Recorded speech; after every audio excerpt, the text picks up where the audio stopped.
नमस्कार मित्रांनो, शेतकरी कर्जमाफीचे संकेत पुन्हा एकदा मिळू लागलेले आहेत। तसेच पीक विमा देखील येत्या 15 दिवसात म्हणजेच 30 जुलैपूर्वी शेतकऱ्यांच्या खात्यात जमा करण्याचे निर्देश दिलेले आहेत, अशी माहिती अब्दुल सत्तार यांनी दिलेली आहे। तर मित्रांनो, त्यांची मुलाखत आपण पाहूयात। कर्जमाफी पीक विमा या संदर्भामध्ये माहिती घेऊन बोलणार होता, तर काय परिस्थिती आहे सध्याची? नाही, आता कर्जमाफीच्या बद्दल आम्ही सरकारला विनंती केली की सरकारने केंद्र सरकारशी संपर्क साधावा। सन्माननीय पंतप्रधान महोदय आदरणीय नरेंद्रजी मोदी साहेब आणि विशेषतः अमित शहा साहेब यांना बोलून केंद्र सरकारच्या मदतीने राज्य सरकारचाही काही वाटा असं आपण शेतकऱ्याला 3 लाख रुपयापर्यंत कर्ज माफ करू शकतो का, अशा पद्धतींचे माहिती आता सरकार सर्व जमा करू लागले। सरकारची यथाशक्ती, सरकारचा उत्पन्न, सरकारकडे येणारा पैसा आणि सरकार याच्याबद्दल सहानुभूतीपूर्वक आहे असं आम्हाला तरी चर्चेमध्ये दिसतंय।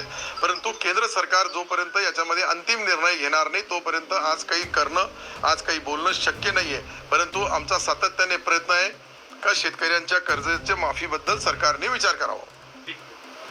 पीक विम्याच्या बाबतीत आता अंतिम काही ज्या अटी शर्ती केंद्र सरकारच्या नियमाप्रमाणे जे काही कंपनी आहे त्या कंपन्यांनी चाचाकाठी लावलेल्या त्या चाचाकाठी रद्द कराव्या आणि सरसगट 1 रुपयामध्ये पीक विमा भरल्यानंतर केंद्र सरकारचा 50% आणि राज्य सरकार 50%, त्यावेळेसही मी कृषी मंत्री असताना ही घोषणा केली, त्याची अंमलबजावणी होऊ लागली।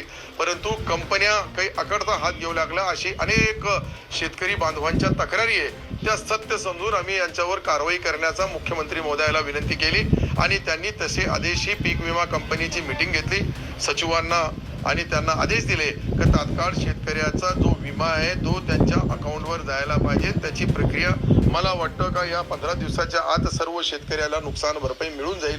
शेवटी नुकसान भरपाई त्यांची हक्काची आहे। ज्या पद्धतीने कंपनीवाला एखादा त्यांचा जो कर्मचारी तो 12वी पास असतो आणि आमचा कलेक्टर IAS असतो, कृषी अधिकारी क्लास 1 असतो, ती माहिती दिल्यानंतर ही काहीतरी ते पिळवणूक करण्याचा काही ठिकाणी प्रयत्न चालू आहे, त्याची मला जाणीव आहे। परंतु शेतकरी बांधवाचा पीक विमा त्यांना मिळाला पाहिजे, ही आमची बी भूमिका आहे, सरकारची बी भूमिका आहे। केंद्र सरकारची योजना असल्या कारणाने केंद्राकडून तसा प्रस्ताव एकदा राज्य सरकार त्याच्यावर विचार विनिमय करून आणि योग्य तो निर्णय तात्काळ देण्याचा महाराष्ट्र राज्याचे मुख्यमंत्री आणि उपमुख्यमंत्री दोघांनीही केंद्र सरकारशी चर्चा केली। मला वाटतं बऱ्यापैकी याच्यामध्ये आज आपण पाहिलं शिवराज चौहान साहेब सारखे कृषी मंत्री, मध्य प्रदेशचे माजी मुख्यमंत्री आज कृषी मंत्री आहे, त्यांचा पाहण्याचा दृष्टिकोन, त्यांचे बोलण्यामध्ये चर्चेमध्ये मला जे दिसतं की निश्चित शेतकऱ्यांच्या ह्या भावना लक्षात घेऊन आणि तात्काळ या आठवड्याभरमध्ये किंवा जास्तीत जास्त 15 दिवसाच्या आत सर्व नुकसान भरपाई विम्याची मिळेल।